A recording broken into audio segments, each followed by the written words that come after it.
सुप्रभात। नमो नमः। पुनः स्वागतमस्ति संस्कृतकक्षायां देववाणी संस्कृतम।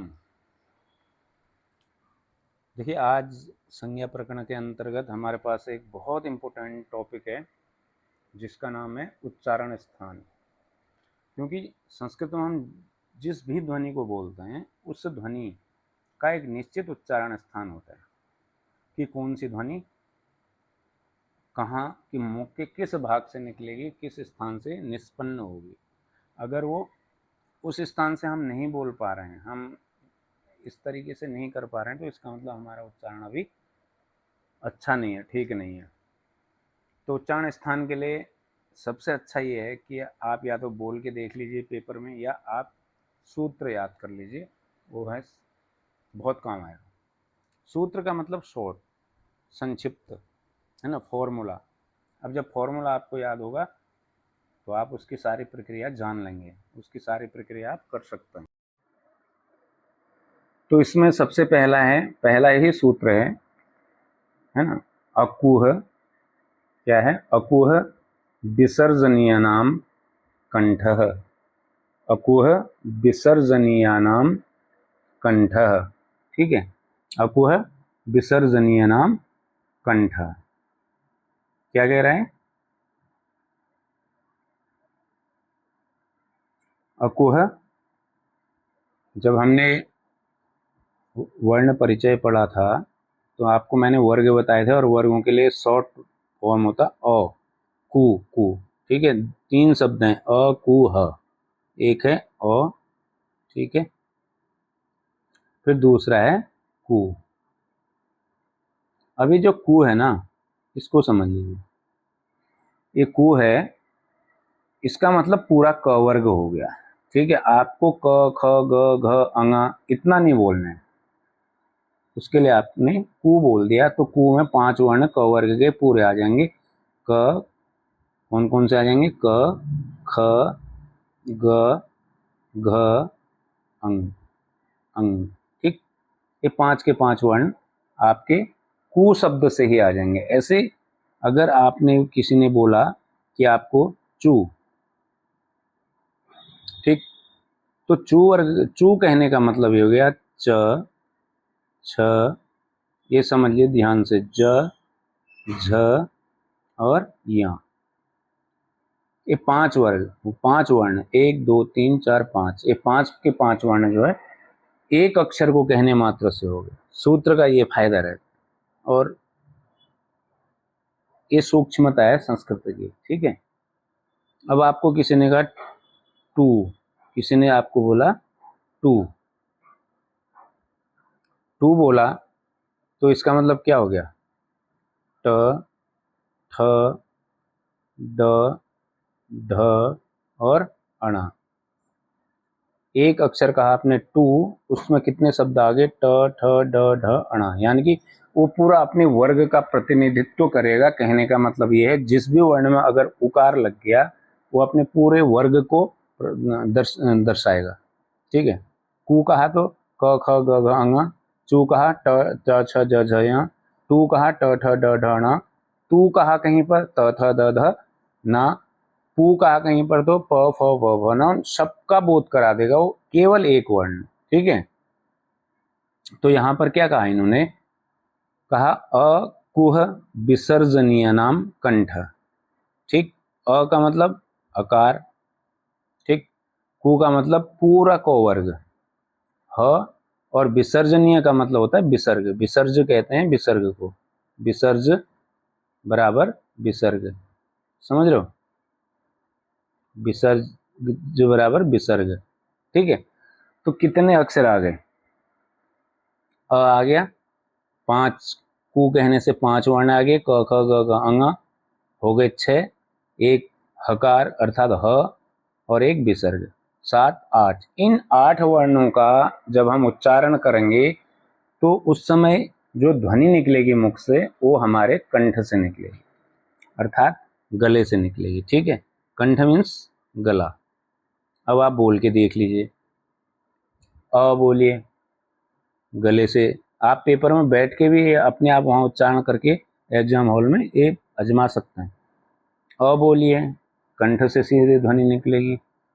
कु अर्थात क वर्ग बोलिए, क, ख, ग, घ, अंग सब कहाँ से निकल रहे हैं? कंठ से। ह बोलिए, ह कहाँ से निकल रहा है? कंठ से। और विसर्ग का भी जब हम उच्चारण करते हैं तो हमने लिखा रामः, राम विसर्ग दे दिए तो बन गया रामः। अर्थात विसर्ग का भी जो उच्चारण होगा तो आधा हकार हो, आधा ह। विसर्ग का उच्चारण कैसा करना है? आधे ह के समान करना है। ठीक है, तो इन 8 वर्णों का उच्चारण स्थान आपसे पूछा जाए तो क्या है? कंठ। समझ गए? और इससे भी अच्छी विधि इसकी है कि आप तुरंत बोल के देखिए, बस मुंह के स्थान आपको पता होना चाहिए कि कौन से स्थान को क्या बोलते हैं। आप एग्जाम हॉल में बैठे हैं और आगे अब ये य का उच्चारण स्थान बताएं तो आप य को बोल के देख लीजिए, य य। अब वो मुंह के किस भाग से टकरा के वो ध्वनि बाहर निकल रही है वो आप पहचान सकते हैं। ठीक है, सूत्र बोल लीजिए, अकुह विसर्जनीय नाम कंठः। अ कु अर्थात क वर्ग, ह विसर्ज अर्थात विसर्ग, इनका स्थान जो उच्चारण स्थान होगा वो कंठ होगा। दूसरा सूत्र या दूसरा है, देखिए, ई चू य शा नाम तालु। ई चू य, 3 शब्द तो ये हो गए, कौन कौन से? ई, फिर दूसरा हो गया चू, फिर वो तीसरा हो गया य। और शा नाम में बहुवचन लगा रखा षष्ठी का, तो उसका हम स लेंगे केवल, बस इचु यशा नाम, क्योंकि वो षष्ठी बहुवचन लगा रहता है। यशा नाम इनका बहुवचन दिखाने के लिए। किस किस का? ई। अब यहाँ चू कहा तो इसका मतलब पूरा चौवर्ग। कौन कौन सा? अब चौवर्ग में कौन कौन आएंगे? च, छ, ज, झ और या। ये बोलने में बहुत कठिनाई करते हैं बच्चे, क्योंकि कभी भारत में रह के भारत की संस्कृति को पढ़ा ही नहीं, हमेशा विदेशियों को तवज्जो देते हैं। हम तो आज़ाद होने के बाद भी तो यहाँ मार खा जाते हैं बच्चे। और विशेषकर इंग्लिश मीडियम में पढ़े हुए बच्चों के तो ना तो इंग्लिश अच्छी रहती है और ना वो हिंदी में पारंगत हो पाते हैं। तो चू जब कहा तो च वर्ग के 5 वर्ण, च, छ, ज, झ, या और ई, और तीसरा वर्ण क्या था? य, और उसके आगे स। तो इन सब वर्णों का उच्चारण जब आप करेंगे तो कहाँ से होगा? तालु से होगा। ठीक है, तालु जीभ का निचला हिस्सा। च बोलिएगा, जीभ से टकराएगा ऊपर वाला भाग, च, छ, ज, झ, या, ये सब जीभ में हरकत करेगा। ऊपर वाला भाग आके जीभ से टकराएगा, नीचे तालु से टकराएगा। वैसे भी कर सकते हो और सूत्र से भी इसे आप याद कर सकते हैं। तो सूत्र है ईचू यशा नाम तालु। ई च वर्ग और य और शकार अर्थात स, और श कौन सा होगा? तालव्य स। 3 होते हैं, ध्यान रखिएगा। ये 100 केवल दिखाने के लिए 3 नहीं होते हैं, उच्चारण के भेद से 3 है। ये वाला स जब आप बोलेंगे तो जीभ को टक्कर मारनी चाहिए, स सलजम वाला, इसको कहते हैं तालव्य स। इसका नाम क्या है? इसका नाम भी नोट कर लीजिए, तालव्य। ये वाइवा में पूछ लेते हैं, ठीक है, या एमसीक्यू में आ जाता है। इस स को किस नाम से संबोधित किया जाता है? तो ये वाला स जो है तालव्य है। ठीक है, ईकार, यकार, शकार, सकार और च वर्ग, इनका उच्चारण स्थान क्या होगा? तालु। इनका उच्चारण स्थान क्या होगा? तालु। ठीक है, तालु अर्थात जीभ वाला हिस्सा। च, छ, ज, झ, जहाँ उच्चारण जहाँ से शब्द हो रहे हैं उसको आप तालु बोलेंगे। उच्चारण करके देखिएगा। तीसरा है री टू रसाणाम मूर्धा। कौन सा है? री, पहला वर्ण है री, ऋषि वाला। फिर टू कहा इन्होंने, टू का मतलब फिर ट, ठ, ड, ढ, अणा। ठीक, फिर अगला वर्ण है इसमें र, रथ वाला र। फिर अगला वर्ण क्या देखिए, वो मजेदार है, श। अब ये दूसरा सा आ गया, ऋतु श, ऋतु रसाणाम। अब अणाम जो लिखा है वो इन सब को मिला के षष्ठी का बहुवचन बनाने के लिए लिखा है कि इन सब का के की ये षष्ठी आता है। कर्ता ने कर्म को करण से के द्वारा संप्रदान के लिए अपादान से अलग होना, संबंध का के की उसी का है संबंध षष्ठी का। इन सब का क्या होगा, मूर्धा। उच्चारण स्थान क्या होगा, मूर्धा। अब मूर्धा, ठीक है, क्या उच्चारण स्थान होगा इन सब का, मूर्धा। मूर्धा कहते हैं जब जो जीव है हमारी इससे ऊपर का जो हिस्सा है, मुंह का ऊपरी भाग जो है, वैसे भी मूर्धा यहाँ सिर को बोलते हैं ना, ऊपर सिर में जिसकी चोट सबसे गहरी चोट होती है, तो वो मूर्धा। अब जब आप इन वर्णों का उच्चारण करेंगे तो आपकी जीभ क्या करेगी, ऊपर जाएगी। करके देखिए, री, ट कहाँ टक्कर मार रही है, ऊपर। ठ कहाँ टक्कर मार रही है, ऊपर। ड जीभ कहाँ जा रही है, ऊपर। ढ ऊपर। अणा ऊपर। और ये वाला जब स आपको बोलना है तो इसको बोलने के लिए आपको जीभ को ऊपर ले जाना पड़ेगा। श कैसे बोलेंगे, श, ऐसे जीभ ऊपर जानी चाहिए, श। ठीक है, कौन सा स है, बचपन में हिंदी पढ़ते थे तो सड़कोड़, षटकोड़ वाला, सड़कोड़ या षटकोड़, ठीक है। तो इनका उच्चारण स्थान हो जाएगा मूर्धा, अर्थात जीभ के मुंह के ऊपरी भाग से। ठीक है, कितने हो गए, री, ट वर्ग के 5, 6, 7, 8। इन 8 वर्णों का उच्चारण जो होगा, वो उच्चारण स्थान जो होगा वो मूर्धा से होगा, और मूर्धा से ही होना चाहिए, तभी आपकी भाषा शुद्ध कहलाएगी। अगले सूत्र पे चलते हैं। अगला सूत्र है री, लरी। इसको बहुत कम लोग उच्चारण कर पाते हैं, लरी। वो था री, ये था लिरी, लमरी, लरी। ठीक, लरी तुलसा नाम, लरी तुलसा नाम दंता, लिरी तुलसा नाम दंता। ठीक है, लिरी ये वाला, ठीक, लिरी है। तू कहा तो पूरा तो वर्ग, त, त, थ, द, ध, त, थ, द, ध, ना। और दूसरा 200 हमारे हो गए हैं, 100 बच गया हमारा, ठीक है, वो ये वाला 100 बचा था, स। पहले वाले 100 को हमने तालव्य कहा, दूसरे 100 को हमने मूर्धन्य कहा। इसको दंती 100 बोलते हैं, क्या बोलते हैं, दंती 100, ठीक है। क्योंकि इन सब का उच्चारण कहाँ से होना है, दांतों से। जब भी आप इन शब्दों को बोलिए, त बोलिए, जीभ कहाँ टकराएगी, दांतों से। थ बोलिए, जीभ कहाँ टकराएगी, दांतों से। द बोलिए। अब इतना सूक्ष्म विज्ञान आपको कहीं भी नहीं मिल सकता कि एक एक वर्ण को उच्चारण करने के लिए भी आपको ये बताया जा रहा है कि कहाँ से होगा वो, और बोल के देख लीजिए वो वहीं से होगा, आप कर ही नहीं सकते उसके अलावा। ट, थ, द, ध, न, स।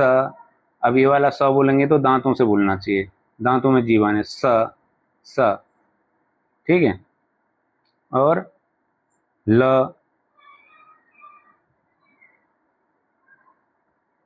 और ल, ये भी कितने हो गए, लिरी 1, टू कहने का मतलब वर्ग 5, 1, 6, 7, 8, 8, 8 है, 4 हो गए, 8, 8 है।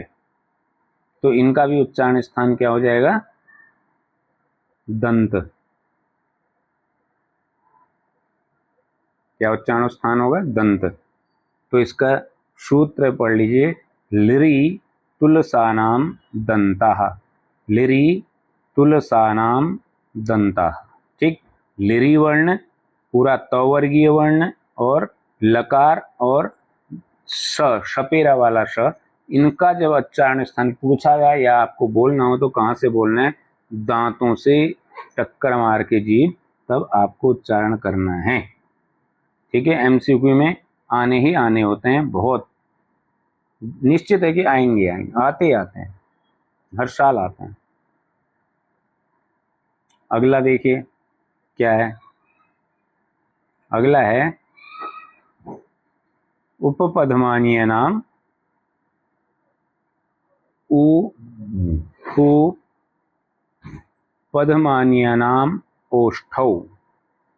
पू पदमानीय, पदमानीय नाम में छोड़ देंगे, उधर बन जाएगा ओष्ठौ। उ अर्थात उकार।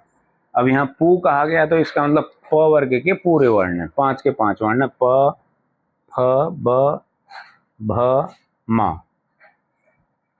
और उपपदमानीय, उपपदमानीयम किसे कहते हैं, ये हालांकि वेदों में प्रयुक्त होने वाले वर्ण हैं, ये हैं जब प से पहले आधा विसर्ग हो, आधे विसर्ग के समान, और फ से पहले आधे विसर्ग के समान जो चिन्ह होते हैं, निशान होते हैं, उसको उपपदमानीय बोलते हैं, उपपदमानीय बोला जाता है। ठीक है, प एवं फ से पूर्व।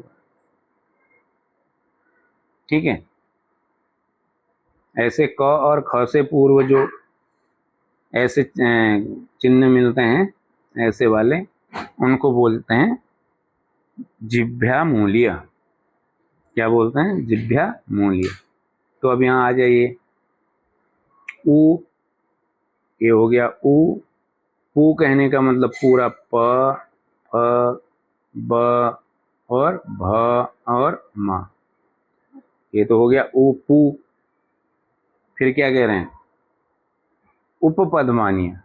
उपपदमानीय आपको ये मैंने निशान दिखा दिए हैं, ये हैं दोनों।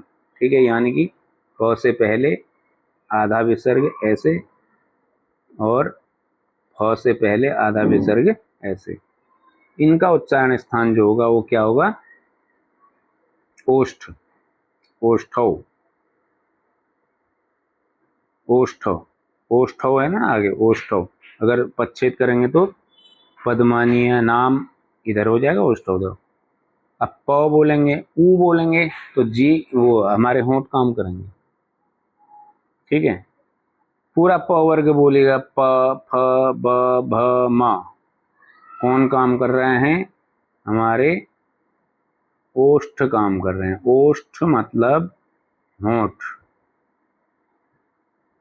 ठीक, ओष्ठ मतलब होंठ। ठीक है, तो इन सब वर्णों का, उकार का पूरे प वर्ग और उपपदमानीय जब हमें बोलना हो तो इनका उच्चारण स्थान ओष्ठ हो जाएगा। वैसे भी प फ का उच्चारण स्थान भी ओष्ठ ही होता है, और उनसे पहले जो विसर्ग लगे हैं उन्हें उपपदमानीय कहते हैं, उनका नाम भी ओष्ठ ही हो जाएगा। बात समझ में आ रही है ना? चलें आगे। अगला देखिए छठा, यमगणनम नासिका च। यमगणनम, यमगणनानाम नासिका। एक सूत्र आपने पढ़ा था माहेश्वर सूत्रों में, यमगणनम, यमगणनम, ये सूत्र पढ़ा था, यमगणनम झवय गणदस। तो यमगणनम में जितने भी अक्षर आते हैं, ये पहले भी बात हो चुकी है, बता चुका हूँ। यमगणनम में इस सूत्र के सारे वर्ण जो हैं वो कैसे वर्ण हैं, वो सारे वर्ण नासिका के द्वारा उच्चारण करने वाले हैं, इसलिए इनको क्या बोल देते हैं हम, अनुनासिक। क्या बोलते हैं, अनुनासिक। इन वर्णों का नाम है अनुनासिक, क्योंकि ये नाक के द्वारा, मुंह के साथ साथ नाक के द्वारा भी उच्चारित किए जाएंगे। सबसे सरल है यमगणनम नासिका, क्योंकि यमगणनम सूत्र हमने पहले भी उसको हम पढ़ चुके होते हैं। ठीक है, आगे चलिए। अगला सूत्र है ए देतो, ए दैतो कंठतालु, ए दैतो, ए दैतो कंठतालु। ए, ठीक, ए दई, ए तई, ऐसे बोल सकते हैं। अब ए द्विवचन लगा दिया, कंठ तालु, ए और ऐ, ए तो, ए ऐ ए तो कंठ तालु, ए बोलना, ए और ऐ, ठीक है, ए और ऐ इनका दोनों जगह से उच्चारण हो। ए बोलने में ए तालु भी कार्य करेगी और हमारा कंठ भी काम करेगा। ए ऐ, ए ऐ, ए ऐ, ठीक है, किस किस का, ए और ऐ का, ठीक है। इनका क्या हो गया, दो उच्चारण स्थान होंगे इनके, कंठ एवं तालु, ठीक है। अगला देखिए, अगला सूत्र है ओ दो तो, ओ दो तो, ओ दो तो कंठोष्टम, ओ दो तो, सीधे ओ और औ, औ, ओ और औ, ओ ओखली, औ औरत, ठीक है। हालांकि हमारे यहाँ औरत शब्द नहीं है, महिला शब्द है, औरत शब्द विदेशी शब्द है, ठीक है। औरत शब्द का मतलब भी गंदा होता है। ओ और औ इन दोनों को उच्चारण करेंगे तो इनका उच्चारण जब हम करेंगे तो कंठ और ओष्ठ दोनों को हमें लगाना पड़ेगा। एक कंठ एक ओष्ठ, ओ बोलेंगे, ओ ध्वनि कंठ से निकल रही है, एक्शन में होंठ आ रहा है। औ ध्वनि कंठ से निकल रही है, एक्शन में कौन आ रहा है, होंठ आ रहा है, ठीक है। तो इसलिए इन दोनों का हो जाए, कंठ भी होगा और होंठ भी होंगे। आगे बढ़िए, वकारस्य दंतोष्ठम, वकार का क्या होगा बोले, दंत और ओष्ठम। ये ऐसे एक टफ करने वाले क्वेश्चन ज़्यादा पूछे जाते हैं, टफ टाइप के, जो कि आपको सोचने पर मजबूर कर दें पेपर पर।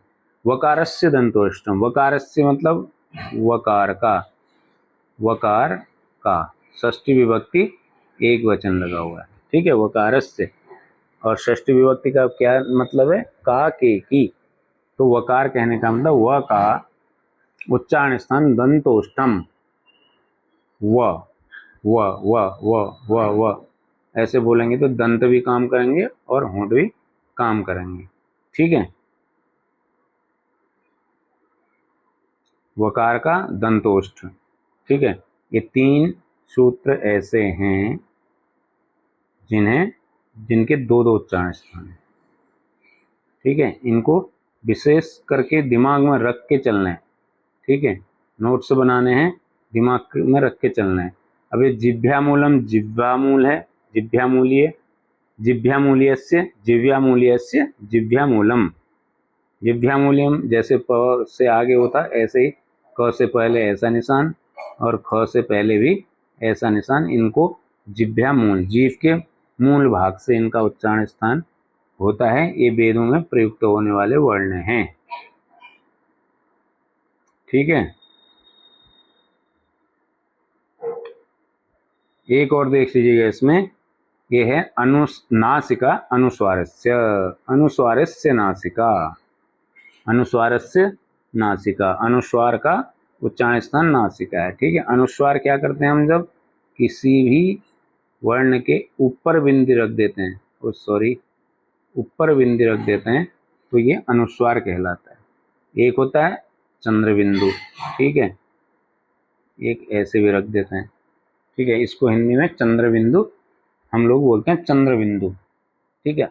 तो इसका उच्चारण स्थान भी क्या हो जाएगा हमारा, नासिका हो जाए। अंग बोलेंगे, कंग बोलेंगे, गम बोलेंगे, गंग बोलेंगे, तो नासिका और गला दोनों, नासिका और मुंह, मुंह और नासिका, इसलिए इनका भी नासिका स्थान बन जाता है। अंग, अंग, नासिका, ठीक है। यम गणनम नासिका, ठीक है।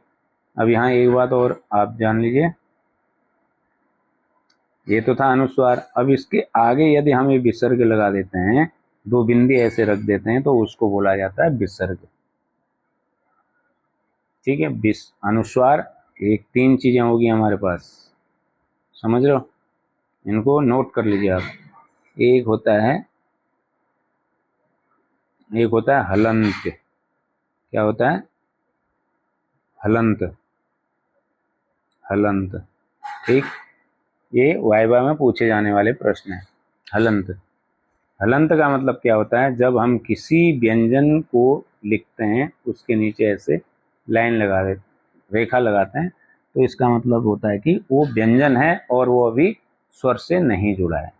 ठीक, इसका उच्चारण जब इसमें स्वर जुड़ेगा तो ही हो पाएगा।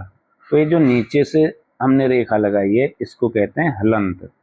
इसका मतलब है कि ये क अभी क्या है? आधा है, इसलिए हम बीच में जब ये आएगा तो हम ऐसे इसको लगा देते हैं कि ये आधा है, ऐसे लिख देते हैं।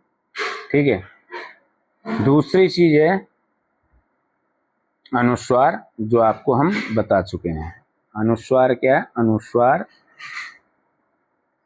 अनुस्वारस्य, अनुस्वारस्य नासिका, नासिका अनुस्वारस्य, ये मैंने अभी आपको बता चुका हूँ। ये अंग, ये मात्रा ऊपर जो बिंदी लगती है उसको अनुस्वार बोलते हैं।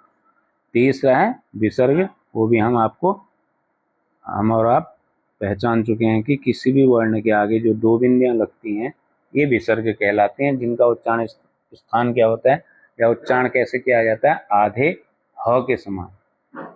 कैसा? आधे ह के समान। ठीक है, ऐसे लिखा राम, अब इसमें विसर्ग जोड़ दिए, रामः, क्या बन गया है? रामः। बालकः, क्या बन गया? बालकः। ठीक, इत्यादि। तो ये होते हैं हलंत, अनुस्वार और विसर्ग। ये बिल्कुल आपको याद होना चाहिए, आपके पास है नोट होना चाहिए।